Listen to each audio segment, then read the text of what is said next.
अगले ही दिन जब अभिनव के माता पिता ने ये सुना तो घर की हवा ही बदल गई। देविका मेहरा, जिनकी सोच में अब तक परिवर्तन की हल्की सी झलक दिख रही थी, अब फिर पुराने संस्कारों के घेरे में आ गई। बेटी, उसने विक्रांत की ओर देखते हुए कहा, हमारा खानदान, हमारी जायदाद और कोई लड़की वारिस बनेगी? विक्रांत ने भी चुपचाप हामी में सिर हिलाया।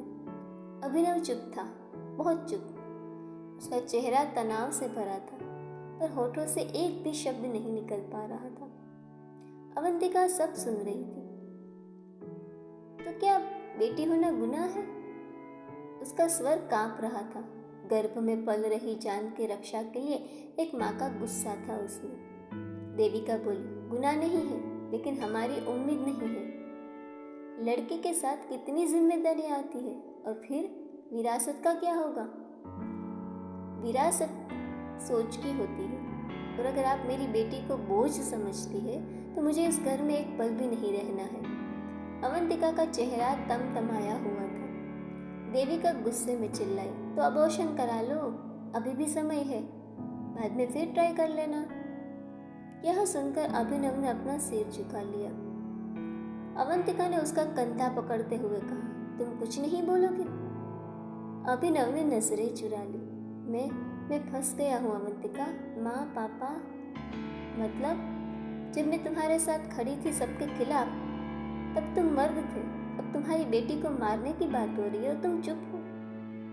अवंतिका कांप रही थी। उसने एक नजर उस घर की ओर देखा जहाँ उसकी कोख को ही शंका की नजरों से देखा गया, और फिर दरवाजा बंद कर दिया। अब इस घर में नहीं, मैं अपनी बेटी को इज्जत दूँ, चाहे किसी गली, किसी मोड़ पर ही क्यों न रहना पड़े। रात को तेज बारिश और खाली सड़क। अवंतिका ने बिना कुछ साथ लिए बेमकसद चलना शुरू किया। मन में गुस्सा, आंखों में आंसू और कोख में एक मासूम सी जिंदगी। बारिश बढ़ती जा रही थी, शरीर कमजोर हो रहा था। फिर अचानक आंखों के आगे अंधेरा छा गया। वो गिर पड़ी और बेहोश हो गई। होश आया तो जगह बदली हुई थी। कमरे की दीवारों पर कुछ फेडेड पेंटिंग्स थी। खिड़की से बाहर पेड़ झूल रहे थे।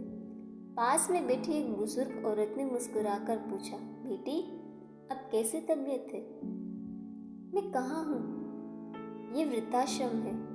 हमारी सेवा करने वाली नर्स तुझे सड़क से बेहोश अवस्था में लाई थी। कहाँ रहती हो तुम? अवंतिका ने एक गहरी सांस ली और फिर कहा, अब मेरा कोई घर नहीं है, बस ये बच्ची है मेरे साथ, और इसके लिए ही जीना है। अवंतिका ने सब कुछ बताया। बुजुर्ग औरत ने उसका हाथ थामा और कहा, तेरे जैसी लड़कियां ही तो रोशनी है इस अंधेरे समाज में। इस बच्ची को जीने दे। दुनिया को दिखा कि लड़की होना गुनाह नहीं, वरदान है। अगले कुछ दिन अवंतिका वृद्धाश्रम में ही रही। बुजुर्ग महिलाओं की सेवा करती, खुद खाना बनाती और शाम को बालकनी में बैठकर पेट पर हाथ रखकर रूही से बातें करती। तेरे नाम में अब भी रूही ही रखूंगी। तू मेरी रूह है। अब तू इस दुनिया में इसलिए आएगी ताकि किसी और कोख में डर न पड़ सके। वृद्धाश्रम का आंगन बारिश के बाद की मिट्टी की खुशबू से भरा था।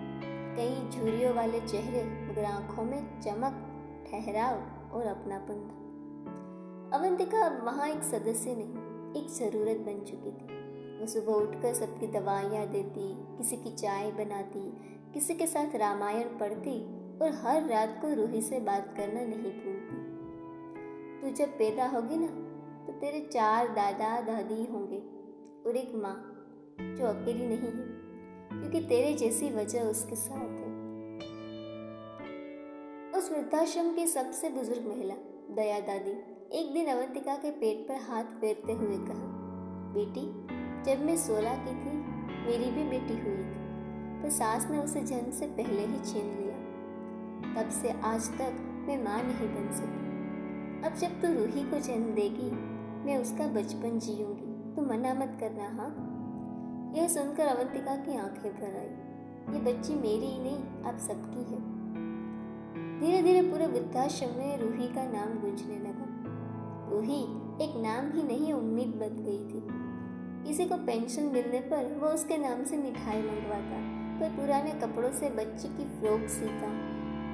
अवंतिका के पास पैसे नहीं थे, लेकिन उसके पास प्यार की वो दौलत थी जो समाज कभी नाप नहीं सका। मगर बाहर की दुनिया बेरहम थी। एक दिन सरकारी अधिकारी वृद्धाश्रम आए। आपके रिकॉर्ड्स में कई गड़बड़ियां है। यह लड़की यहाँ अवैध रूप से रह रही है और एक अविवाहित माँ के लिए तौर पर।